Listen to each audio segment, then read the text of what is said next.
Okay, I'll go ahead and start, and people can stroll in when they like. Thank you everyone for joining us today for today's talk at Northwestern University in Qatar. My name is Sami Hermez, and I'm Associate Professor of Anthropology and Acting Director of the Liberal Arts Program. I want to first thank the Palestine Students Club for organizing today's event, The Future of the Question of Palestine, What Now? And Virginia Nag, the Liberal Arts Program Administrator, who helped us set up the webinar. I feel this is such an important event, this topic now and I guess always. And it's been a real pleasure to work with the Palestine Student Club, but also to see them grow and develop over the last few years and see all the time and care that has gone into sustaining the work of the PSC. The president of the Palestine Students Club, Kayan Khreishe, will present the speakers and moderate this panel, and I'll assist when needed. So finally, I want to thank our panelists for agreeing to speak today. It's a real honor to have you both join us, and Kayan, if you can take it away. Thank you, Professor, and thank you everyone for joining us here today. The last couple of years have been quite significant for the Palestinian cause. The US moving the embassy to Jerusalem, Israel's announcement of annexing parts of the West Bank, and more recently, Israel normalizing relations with UAE and Bahrain. So adding to that, the speculation that other nations will soon follow brings about the question, what implications do these events have on the peace process? So in this webinar, we'll explore what remains of the peace process in light of these global and regional changes, and we'll look at how we should understand these recent developments and what they mean for Palestinians and the Arab world as a whole.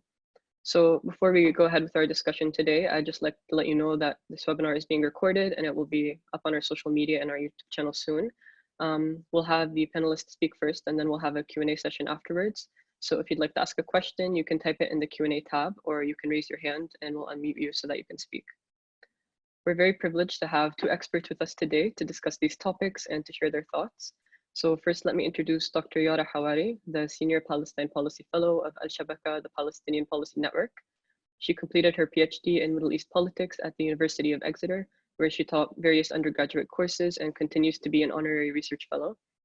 And in addition to her academic work, which focused on Indigenous studies and oral history, she's also a frequent political commentator, writing for various media outlets, including The Guardian, Foreign Policy, and Al Jazeera English.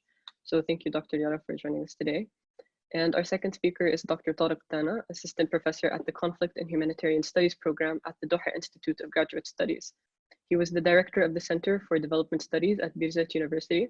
He was a Senior Research Fellow at Ibrahim Abu Luqud Institute of International Studies, Geneva Graduate Institute of International Development Studies, and the School of Oriental and African Studies.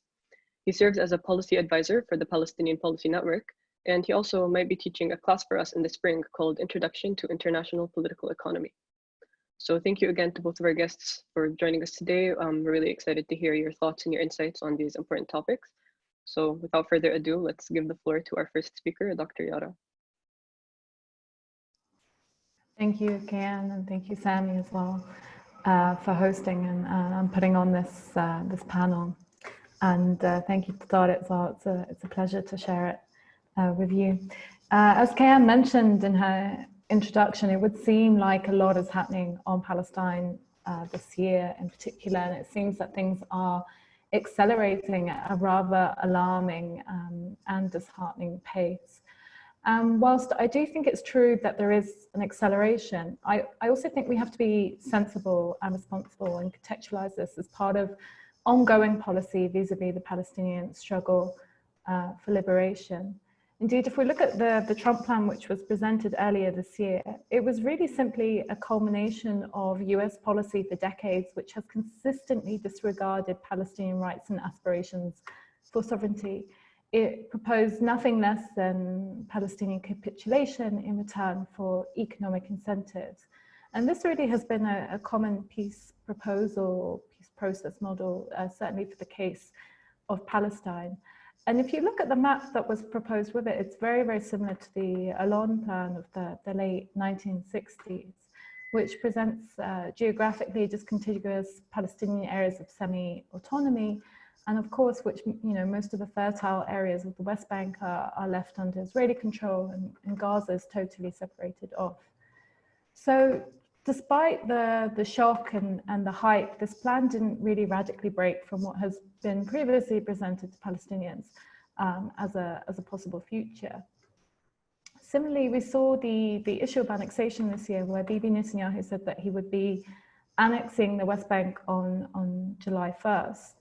And just to clarify, annexation is a very legal term. It's used in international law to describe when the forced acquisition of territory by an occupying regime, when following the forced acquisition of territory by an occupying regime, that regime then applies its sovereignty over the occupied territory. But in very simple and less legal jargon, this is land theft. And the territories that Israel occupied in '67, the West Bank, Gaza, the Syrian Golan, de facto annexation has really been the name of the game. And the question now, or the issue now of annexation is about de jure annexation. In other words, bringing all of these areas under formal Israeli legal jurisdiction. Now, throughout this period leading up to July 1st, we saw various countries and international actors offering, you know, condemning de jure annexation. And for the most part, this was very lukewarm, and in particular from the European Union. There certainly weren't any threats of sanctions or clear repercussions, as one might assume, for such a grave breach of international law. But again, this didn't break from any usual patterns of international community behavior. Now, July 1st came and went, and the international community breathed this huge sigh of relief, you know, saying, thank God nothing happened. The lead up to it was this huge crescendo, and everyone was begging Netanyahu left, right, and center not to do it.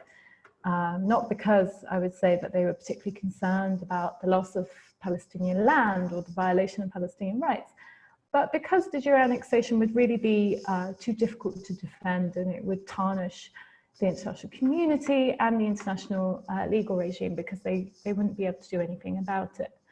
Now, since then, de jure annexation has been postponed, but it will no doubt continue in this very staggered and bit by bit way. And Netanyahu has actually said so as much himself, very publicly and clearly.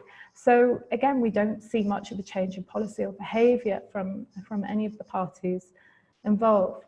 Now, the recent Israel, UAE, Bahrain agreements, which agree upon the normalization of relations between those countries, includes a supposed agreement to halt or postpone annexation, depending on what language you read the memorandum in. But it's being hailed by, you know, many international pundits as historic, and certainly by the Trump regime. They're claiming this as a historic win for them, and this is absolutely not true. Arab official and unofficial normalization with Israel has been going on for decades. Egypt was the first Arab country to normalize in 1979 in return for the Sinai Peninsula, which Israel had captured some years before. And then Jordan followed suit about a decade and a half later, and in return got substantial economic aid and diplomatic brownie points, really, from the West. The difference was with these two countries and their normalization or peace agreements is that they share a border with Israel, and they were in a state of war and hostilities. So, you know, the UAE, Bahrain normalization deals are very different, because neither of them share a border or have been at war with Israel, despite what some social media accounts might lead you to think. You know, what happened wasn't a peace deal. It's really full recognition in return for bilateral relations and promises of arms. So whilst this official recognition happened a few weeks ago or a month ago now, under the table Arab relations with Israel have actually been going on for decades. The UAE and Saudi Arabia in particular have been having increasing meetings with Israeli officials and experts over the last decade regarding security technologies that they would, which would be then used in their countries to spy on political oppositions and activists. They've been sharing security information, We've also seen more social media engagement through specific pages that promote relations between Israel and the Gulf. And this is not actually limited to the Gulf. You know, Morocco has had long relations with Israel, you know, since the 1950s, which has even included Israeli training for Moroccan intelligence agents. Similarly, in Tunisia, there's also been relations since the 50s, and more recently, Zain Abdin bin Ali allowed Israel to open a representative office in Tunisia in 1996. And trade is thriving. You know, currently the total annual Israeli exports to the Middle East and North Africa amounts to about $7 billion annually. So all of this is to say is that normalization is not something new. The new or novel aspect of all of this is the officiality, the public pomp and ceremony around normalization. And I think it's also important to note that these deals and political maneuverings are not simply about Palestine. You know, this is regional, and it's also domestic for these countries. It's no coincidence that these countries who are signing these deals with each other are massive human rights abusers, they're warmongers, and they've put down popular uprisings in their own countries, and they're now signing deals with each other with the promise of more weapons and trade deals. So by way of conclusion, you know, these aren't so much peace deals or normalization of relation deals, but rather normalization of the continuous abuse of Palestinian rights, and by extension, the normalization of continuous abuse across the region. And the reason it's important to contextualize it as such as, you know, this continuous policy vis-a-vis the Palestinian struggle is to recognize not only where the world is politically, you know, the rise of right-wing populism, dystopic regimes, the failure of internationalism and the left, but also to realize that Palestinian strategy has not been hugely successful, to say the least. And so I really think that amongst all of this doom and gloom, it really offers us Palestinians a chance, an opportunity to recalibrate Palestinian strategy and to think in a more international or internationalist outlook, because what happens in Palestine isn't only happening in Palestine, it's happening beyond.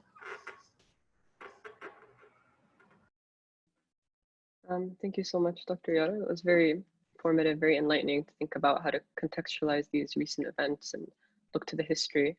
I think we can now pass the floor over to our second speaker, Dr. Tariq.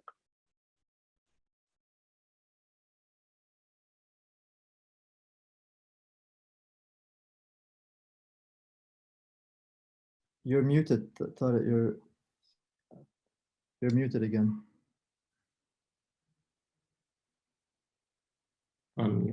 There you go. Do you hear me now? Okay. Thanks. Thanks to Palestine Student Club, to Kayan, Dr. Sami, and all those contributed to organizing this event. It's my pleasure to be here with you in this webinar to talk about the recent developments in the region, especially with regard to the normalization deals and how they affected the question of Palestine. Well, Yara raised many important points, and therefore I will try to deal with the different aspects and recent developments in order to avoid repetition.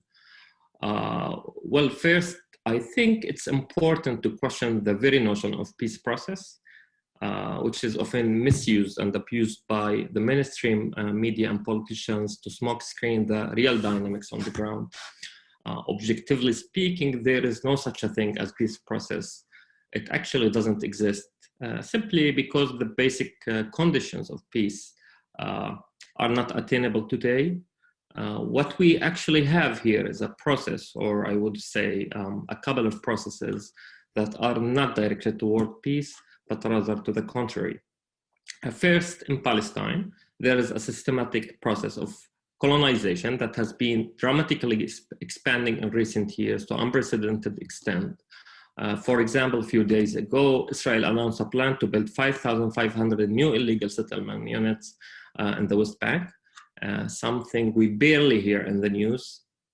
2 months ago, Israel also moved to build 7,000 housing units to expand existing settlements. Building settlements means confiscating new Palestinian lands demolishing Palestinian homes, depopulating villages, constructing Jewish-only bypass roads, exploiting the Palestinian natural and water resources to serve the settlers' economic activity, imposing restrictions on the Palestinian movement through a variety of fiscal and military barriers, which also aim to consolidate the system of racial segregation in Palestine. The second process is regional, and it entails the involvement of some Arab regimes in normalizing and legitimizing the colonization process. There is a long history of secret relations between many Arab countries and Israel. This is what Yara mentioned. But the recent steps toward normalizations have taken an unusually hastened and public turn. And this also suggests that we are entering a seriously dangerous stage, not only for the Palestinian question, but also for the Arab consciousness at large. And although all forms of normalization are unacceptable because they normalize Israel's settler colonial regime, there is something very peculiar about these deals. Generally, peace accords and agreements between states are usually concerned with formal agreements and understandings regarding economic, security, political issues, and mutual interest. However, what is happening in recent cases, and particularly of the UAE, is very different. Unlike previous normalization deals with Israel, there is here a blatant excitement and rush toward impressing the Zionist fictional myth and narrative about the conflict by falsifying undisputed facts about the roots of the conflict. If you don't want to listen to the lived story of a Palestinian old man or woman in a refugee camp who experienced and survived the Palestinian Nakba, then that's okay. But you cannot deny conclusive evidence supported by detailed accounts presented and confirmed by an array of serious scholars and historians, including Israelis, about the violent depopulation and the ethnic cleansing of Palestine in 1948. Yet, ironically, we hear baseless Emirati and Saudi voices claiming that Palestine doesn't belong to the Palestinians, but to the Zionists, using their social media bots or the Babel Electronic to spread the unsubstantiated propaganda that the Palestinians sold their lands and properties and have no right to self-determination. And what is also new and dangerous is how the religious establishment in these countries began to reinterpret the Islamic text in a way that accommodates the Zionist manipulation of Judaism. Using terms, for example, such as chosen people, promised land, and that Jerusalem is not a holy site for Muslims, but it has been a capital for the Jewish people for over 2,000 years. Of course, one would argue that these are minor and marginal voices, and I agree with that, but also we need to be careful that those represent a growing trend because of the governmental support and money politics in buying loyalties to subordinate religion in service of the state policy.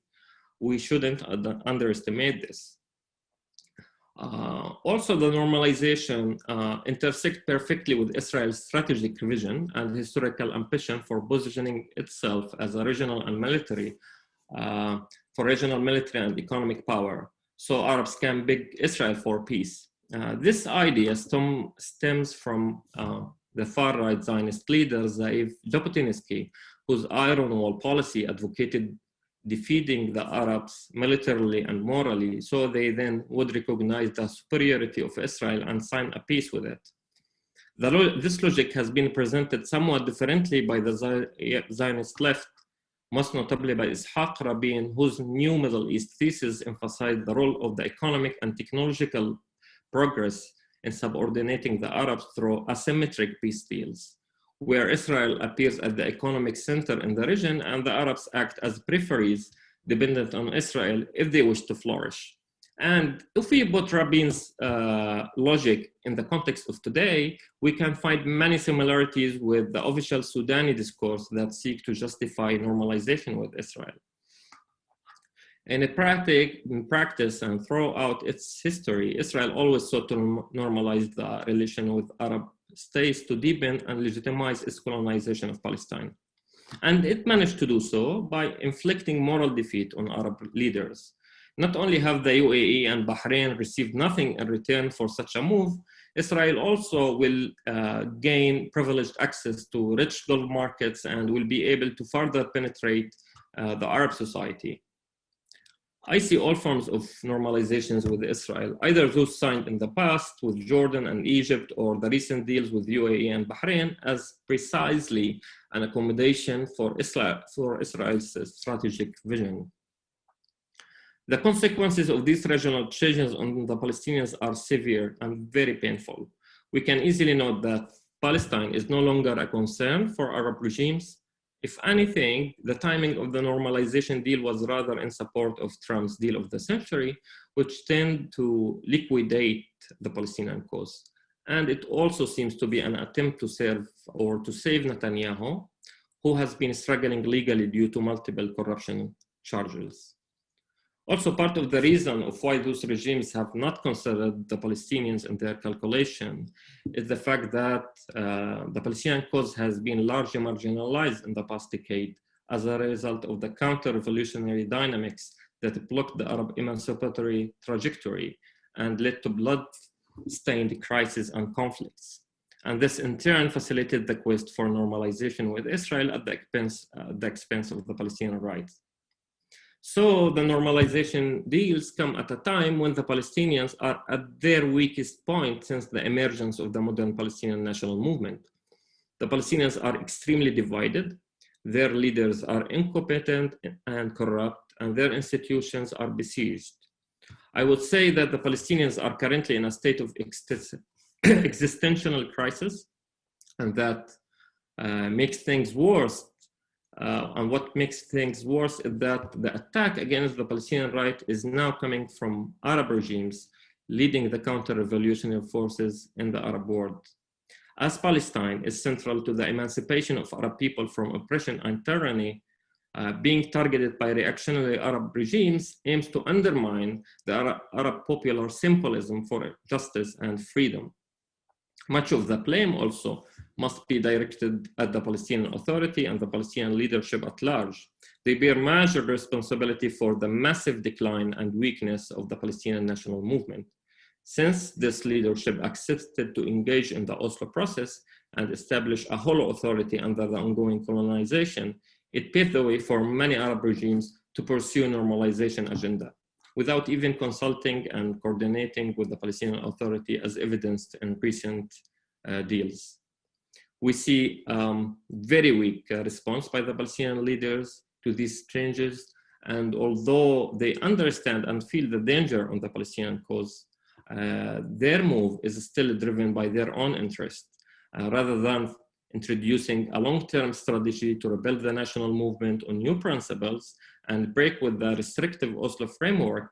They seem to be heading toward an electoral process under the same condition that led to the intra-Palestinian division and facilitated the Israeli colonization process, without even ensuring a national representative consensus on what to do and how to get out of the current situation.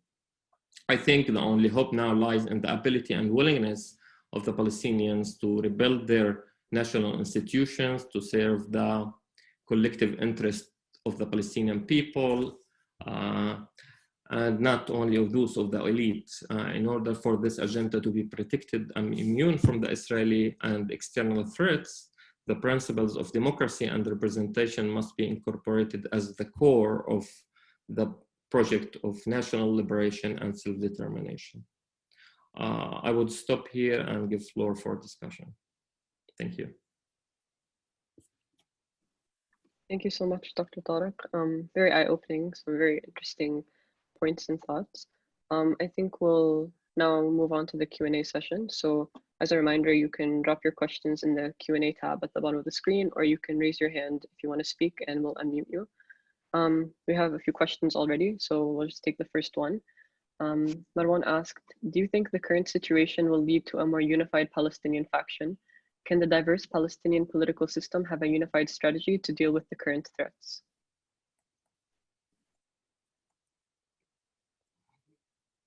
To me?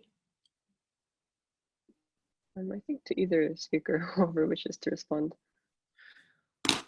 Well, not with the current Palestinian leadership. There is no way to rebuild the Palestinian national movement with the same tools, with the same minds, with the same personalities that have led us to the current miserable situation. And therefore, I'm present a critical voice that we, the Palestinians, we need to rebuild ourselves based on new principles. We need to build the new networks and to bypass the existing structures, especially the Palestinian Authority and its institutions. I still believe in the role of the PLO, but we cannot build it through the current leadership, and therefore we need to think collectively on new modes and new methods on establishing networks that are transnational, because we, the Palestinians, are not only those in Gaza and the West Bank, we are almost everywhere in the world, plus the Palestinian inside Israel and Palestinian refugee camps in the surrounding countries. And it's very possible today, especially through the technology and the ability to travel and move. And here we can at least avoid being concentrated in one country and being exposed to the negative influences of the regional changes. Yeah, I would agree with Tariq. I think under the current political leadership and the current structures, I think even if there was some sort of claim of unity or unity talks, it's very shallow, because those structural issues are still there. Those issues of paternalism and egotism. It's very, Palestinian politics is very based around male figures who sort of hold the powers to the party, and this obviously comes with massive egos as well. So I think any kind of claim of unity talks would be, or any kind of unity deals in this current situation would be very shallow and very, very fragile, and not, you know, a true reflection of any kind of political unity. And I think, as Tariq said, we need to think about you know, a revival of Palestinian politics, because what we have in certainly in the West Bank and Gaza are one-party systems where there is really a lack of political expression and any kind of democratic practice. And even the factions that claim to be opposition factions are not oppositions at all. They completely fail in their role as political oppositions, because they are complicit and they, you know, they go along with the whole structure. So I think, as Tariq said, we need to really, as Palestinians, think internally about a political revival process and a return to a revolutionary discourse, and not one that is, you know, begging for crumbs from the international community, because that's all the leadership seems to do at the moment. The next question we have is, if more countries continue to normalize, what will the impact be on the Palestinian occupation and on the peace process? So quite a general question. I mean, I think me and Tariq already, you know, sort of covered quite a lot of that in what we said. You know, I think it's important to remember that even though, you know, these regimes have often claimed support for the Palestinian struggle, we've really seen very limited support materially from them. But I think it's also always important to separate the regimes from the people. You know, the Arab people, the people on the streets still overwhelmingly support the Palestinian struggle. And that's why I think it's important to consider, you know, what happens in Palestine as not solely a Palestinian issue, but actually a much wider Arab issue. And I think, you know, there has to be a revival of the Arab revolutions. We, as Tariq mentioned again, transnationalism, our struggle has to be one that transcends borders of the nation state, because these regimes that have just signed these normalization deals are also guilty of putting down uprisings and popular struggles in their own countries. And so it's very convenient that these regimes are all friends and signing agreements of, you know, trade and weapons with each other. And so we have to remind ourselves that we, the people, are the majority, and that the spirit of the Arab revolution can be revived despite these, you know, very dark and depressing times. Yeah, the same, but more countries normalizing with Israel means that this will be negatively impact and affect the Palestinian cause and the Palestinian, because consequently it will be normalizing Israel's settler colonial regime and will give it a chance to go ahead with its colonial project. At the same time, we need to distinguish between the regimes and the people. Just yesterday, the Arab Center for Policy Studies launched its opinion poll index, which is the largest at the level of the Arab world. And around 89% of the surveyed population think that Israel is the main threat in the region. 88% disagree and oppose normalization with Israel.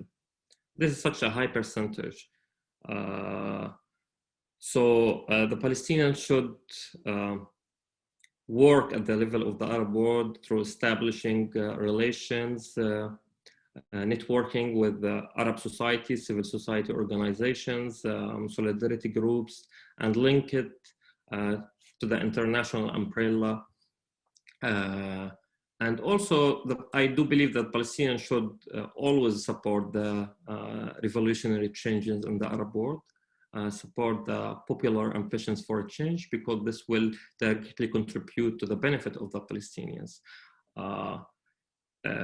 At the end, why Arab regimes are normalizing with Israel, these are the counter-revolutionary forces who would benefit from Israel through importing technology of surveillance, control, and other security measures to protect their regimes. That's it. But in terms of mutual economic interests, Israel is the only winner, because Israel is a productive country. It has production. It has been exporting security and military equipment in recent decades to many countries in the region. And Arab countries, all of them, especially the Gulf countries, are rentier structure that are based on importing this equipment and products from Israel. So I think Israel is the only winner here, and Arab regimes would only benefit through protecting themselves by deploying surveillance and repressive techniques against their citizens.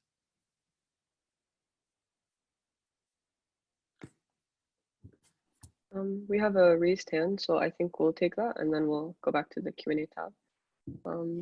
So I will just unmute.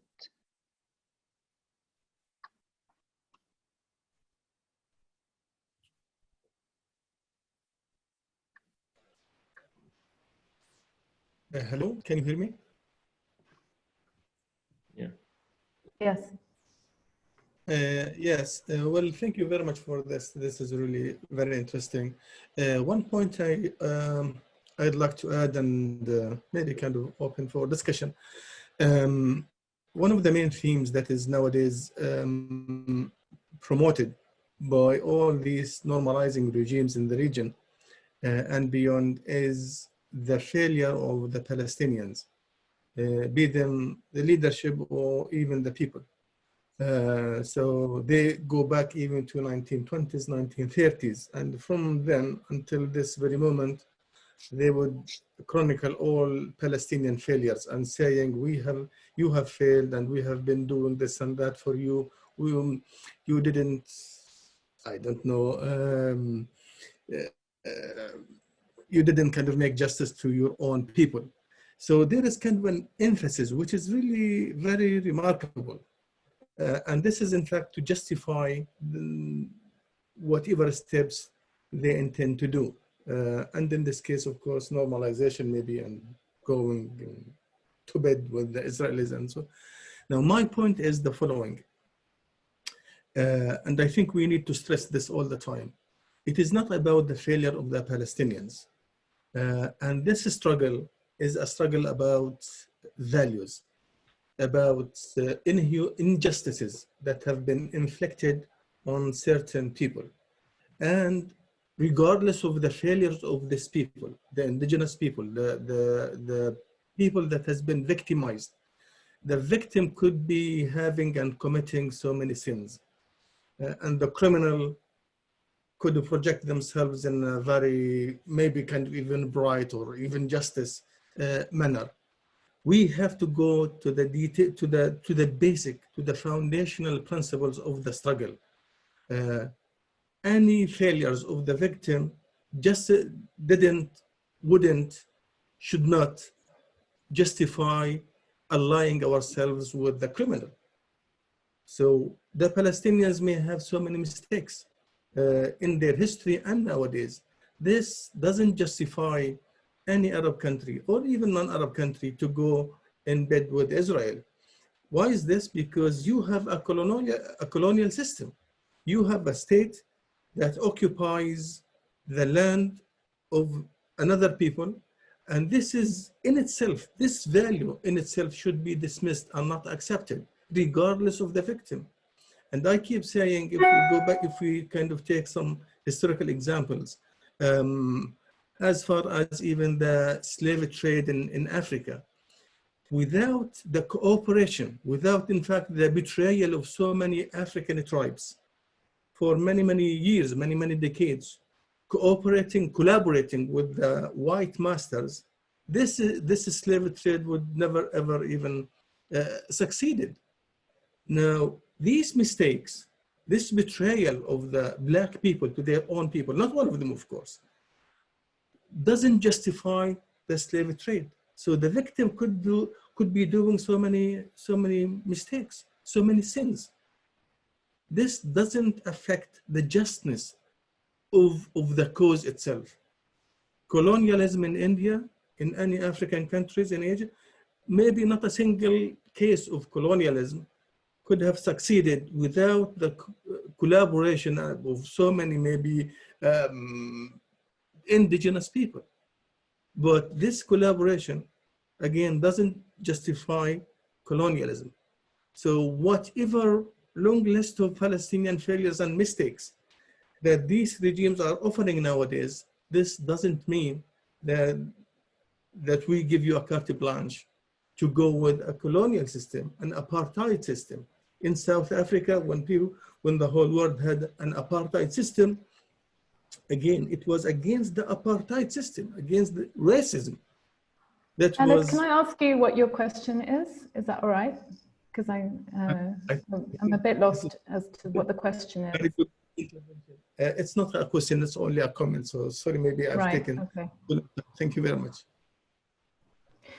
Well, firstly, I find the analogy of slavery really problematic. I mean, I am very uncomfortable. And I think, you know, if we're going to talk about that, which I don't think we should in this particular webinar, but we should consider as well Arab involvement in the slave trade, which, you know, the slave trade certainly wouldn't have happened without Arab complicity. And that's a deep discussion that Arab people should be having about racism towards our Black brothers and sisters, which is historical and continuous.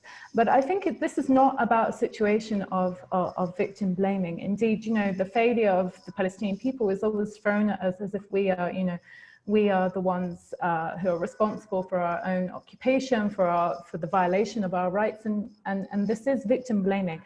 I would be wary of this narrative that we should be taking, you know, a principled position, because at the end of the day, justice doesn't prevail. Good doesn't win over evil. That's only for Hollywood movies. You know, principles have to come hand in hand with strategy and tactics. And unfortunately, we haven't been successful over the last 7 decades. But that's not to say that we are a failure as a people. We are not. We have survived settler colonial invasion for over 7 decades. The fact that we are in our millions and that Palestinians still profess their Palestinian identity and still are clinging onto the land is incredibly important. And I think it doesn't make us victims. I think it makes us actually, you know, survivors. But I do think as well that there is always room for self-reflection. You know, why have we gotten to this position? What has been going wrong with our leadership? What has been going wrong internally? And I think, you know, now is the time to do that, especially when, you know, everything seems stacked against us externally, internationally. Never has it been a better time to think internally about our political strategy and the people that claim to lead us, that actually don't lead us at all, but bring shame on us.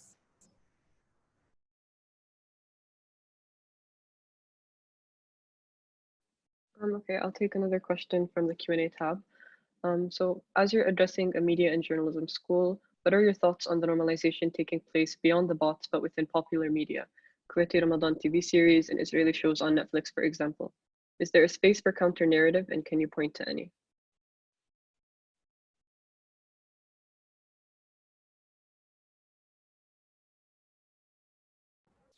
Tariq, would you like to speak, or? Okay, so regarding the media, well, Israel and the Zionist labor generally is trying to infiltrate every possible platform as a way to change mentalities, influence people's perception. And one of them, as you mentioned, is Netflix. Netflix has become a vital platform and source for influencing people's perception through cinema, series, and so on. And to my knowledge, Israel has a substantial contribution in presenting its narrative through this channel in particular. I haven't personally watched. I try to avoid them because I'm already fed up with the Zionist propaganda. I don't need to learn more and more. But I think, you know, it's part of what Yara mentioned about emphasizing the necessity of setting strategies and tactics for the Palestinians. This is what Israel and the Zionist lobbies have been doing for many, many decades, even since before the establishment of Israel. Infiltrating Netflix and other perhaps Arab media platforms is part of an Israeli strategy. It's not a coincidence. I would, as you young people, undergraduate students, I just trust your consciousness. Why not go watch and learn how Israel is conducting its propaganda, but do not be influenced. Try to protect your plane, your independent and critical thinking. But regarding, you mentioned the Kuwaiti Ramadan TV series, I actually don't know what you are talking, what series here, but obviously, like Al-Arabiya as a news channel and other Saudi media outlets, it's profoundly infiltrated. They embrace and adopt the far-right Zionist narrative about Palestine and the roots of the conflict. But they present it in very ridiculous and superficial way.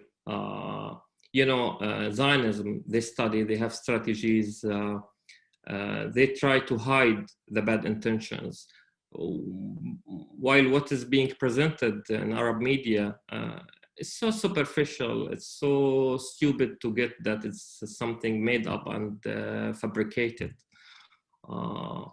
That's it.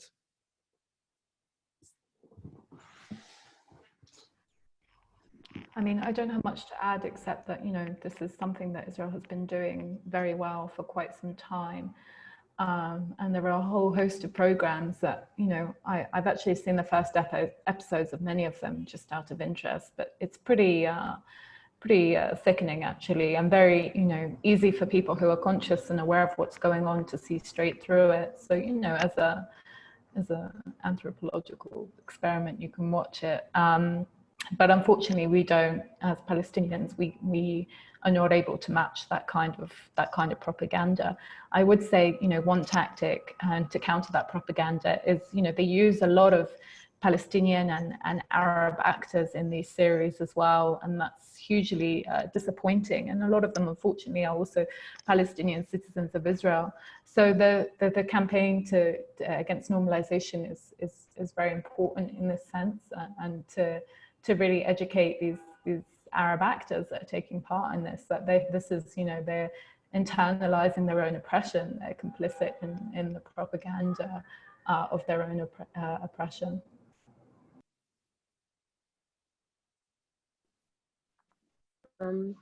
Treating the US or the EU as blocs might miss differences between groups or, in the EU context, countries. Do you see any important sources of support in the broader context of these entities? Well, certainly. I mean, our struggle is international, and activism for Palestine and freedom, justice is always, present in campuses or in the streets in the West. I think here the Palestinians should play a role, especially in supporting these kind of movements. For example, today we have a growing trend within the Democratic Party in the US that is critical, that seeks change, radical change, whether in the US or at the level of the foreign policy. Europe also, the Palestinians have built historic and important ties with various civil society organizations and groups that seek justice and freedom. We should also align with movements like Black Lives Matter and so on. At the same time, there can be also representatives, as Palestinians are living in diaspora. They should be involved more in politics, in political parties, especially leftist parties, should be represented in the parliament, and through this connection with the state channels, they can play a role in pressuring governments to and influence their foreign policy for the benefit of the Palestinian cause.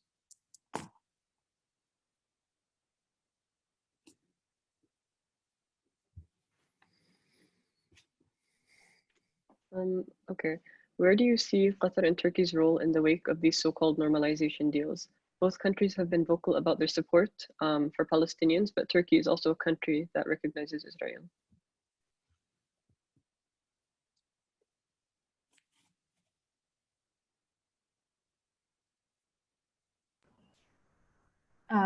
Well, I could speak a bit to Turkey. I mean, Turkey is a very problematic so-called ally for the Palestinian people. It, has recognized Israel, and it has, a lot of deals and trade deals with Israel. So a lot of the support is rhetoric, and it's increasingly Islamic rhetoric. And I think as well as Palestinians, maybe this is an opportunity for us to think very critically about who we consider allies, because we have many times embraced regimes that are incredibly oppressive towards other peoples. And we've sort of taken an attitude of, anyone we can get, which I think is the wrong attitude if we want to play the long game. And also we have to consider, solidarity with people who are, suffering from very similar systems of oppression, such as the Kurdish people. So I am, a critic of that allyship with Turkey, and I think again, it's not. It's a shallow sort of support for the Palestinian struggle. I don't have much to add on Qatar, but perhaps Tariq does.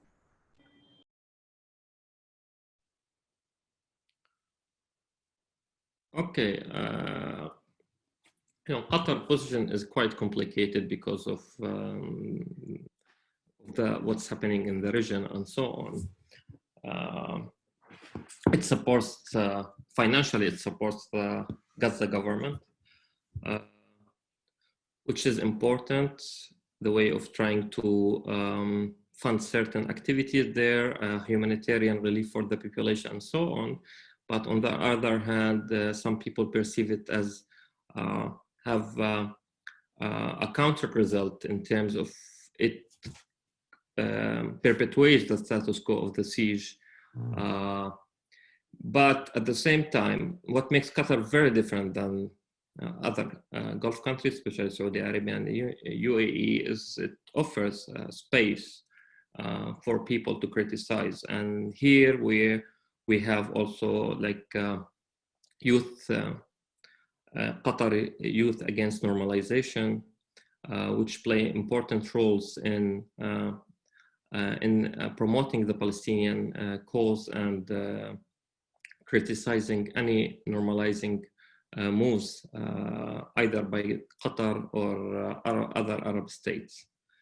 So Turkey, I would agree with what Yara mentioned. I think it's a problematic rhetoric and discourse that aims to influence people's perception rather than pressuring Israel seriously to withdraw from the occupied Palestinian territories.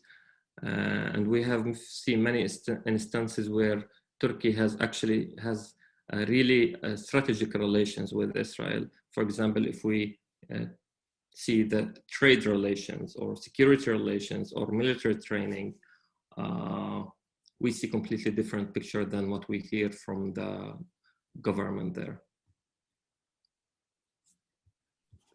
I wanted to jump in and sort of ask a question and also kind of group. I see a few people have asked questions that kind of group together in the sense of someone was asking about whether Palestinians should seek peace through formal institutions or some sort of revolutionary activity, for example, armed resistance.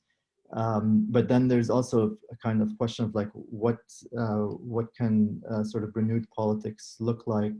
There's a sense of you know, what is to be done. There was also this issue of like someone brought up the, you know, what are your thoughts on the boycott clause that some employees in the US have to sign? But that raises a larger issue of like the boycott, divestment, sanctions movement, and what you know.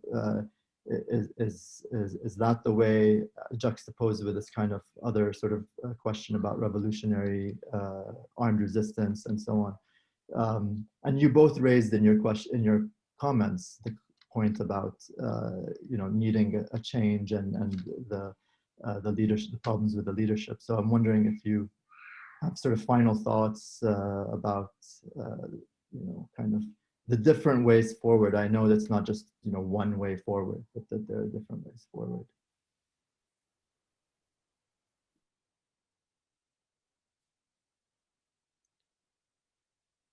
Okay, so BDS certainly influential movement, but it's only one instrument.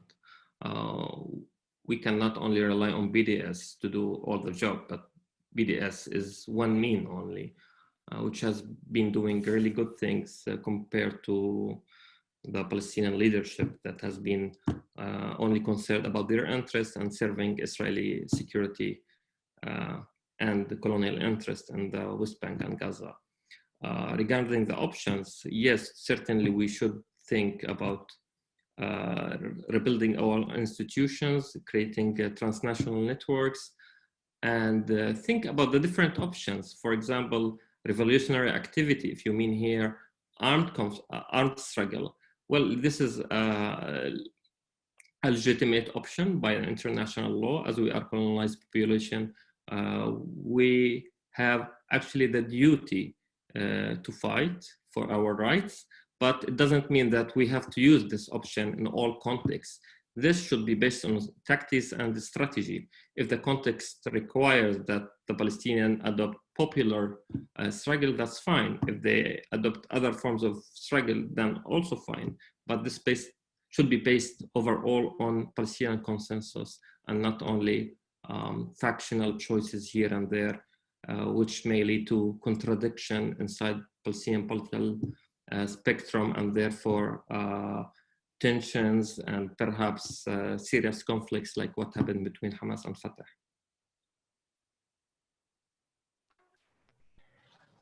I think, well, I think there are many things we have to do as Palestinians in terms of next steps. I think importantly, you know, as Palestinians, we do have to reach a consensus about what we want in terms of the future, and that will dictate our strategy and our political messaging.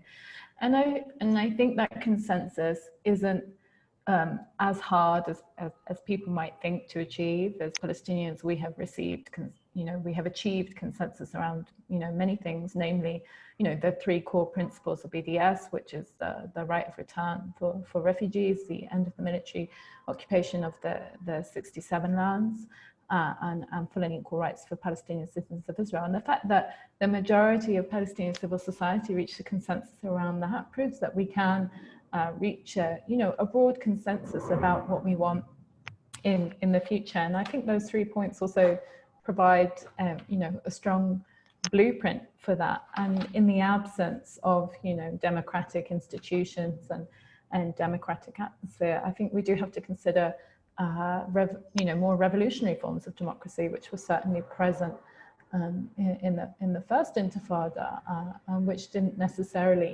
take the mold or the shape of Western democratic structures. So I think there is always possibilities there, and I also think that we have to shed and rid ourselves of the NGO neoliberal discourse, which has imprisoned Palestinians for so long, at least the last 2 decades, which has really, depoliticized the Palestinian struggle, and moved, us away from this notion of liberation to a notion of state building. And as we see that discourse and that paradigm crumbling around us, I think we have to hold on and revert back to, a more revolutionary discourse, because discourse has a huge impact on political thinking, and we've been imprisoned and our imaginations have been imprisoned for so long. So, people will still say that, Palestinians for the most part support the two-state solution, but I don't think that's true at all. I think we have been imprisoned and our imaginations have been constrained by the imposition of this foreign discourse of the two-state solution. And if we free ourselves from that, I really do think that we can come up with, creative strategies and creative visions for the future.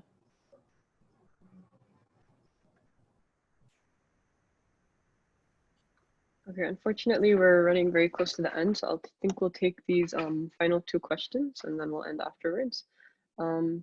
So what are your thoughts on people being afraid of expressing their support for Palestine or voicing their opinion on the cause for fear of not being granted visas, securing jobs, or being blacklisted on websites such as the Canary Mission?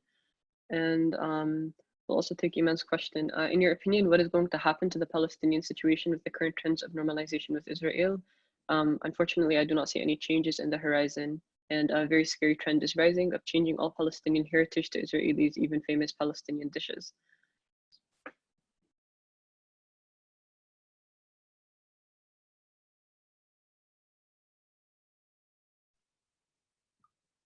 Sorry, what was the first question? I'm just looking for it in the questions here.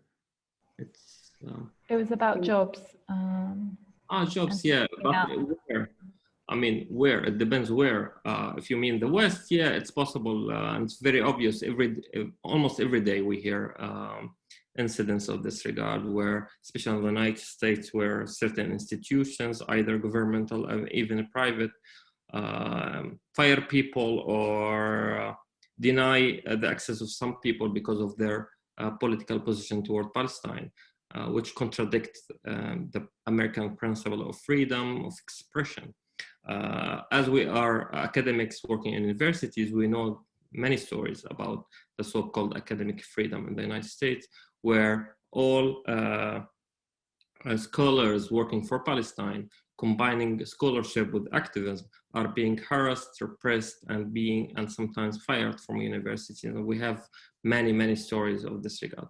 But if you mean, for example, United Arab Emirates or Saudi Arabia or other Arab regimes, then it's understandable, because you cannot say something slightly different than what the government says. So this is the case with any autocracy or tyrannic regime.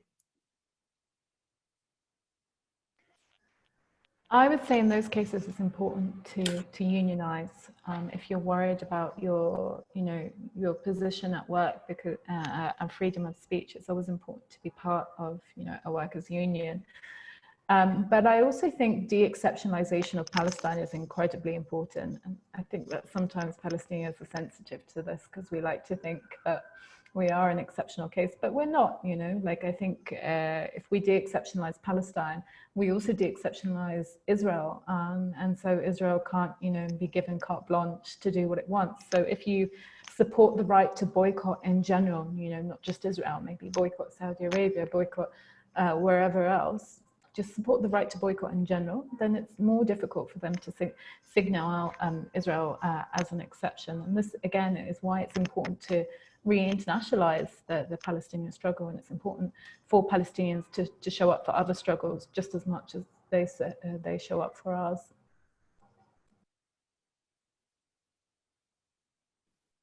Okay. I think, unfortunately, sorry, did you have more thoughts on that, Dr. Tariq? You unmute yourself? No, okay. So I think we've reached the end of our time. Thank you so much to both of you, Dr. Tariq and Dr. Yara, for joining us today. And thank you for all the attendees who joined and asked some very thoughtful and insightful questions. And thank you, Professor Sami, for helping to organize this, and Virginia also for helping to set up the webinar. This webinar has been recorded and we'll upload it to our YouTube channel and our social media. So if anyone missed certain parts and they want to go back and watch it, thank you again, everyone, for coming. Thank you. Thank you very much.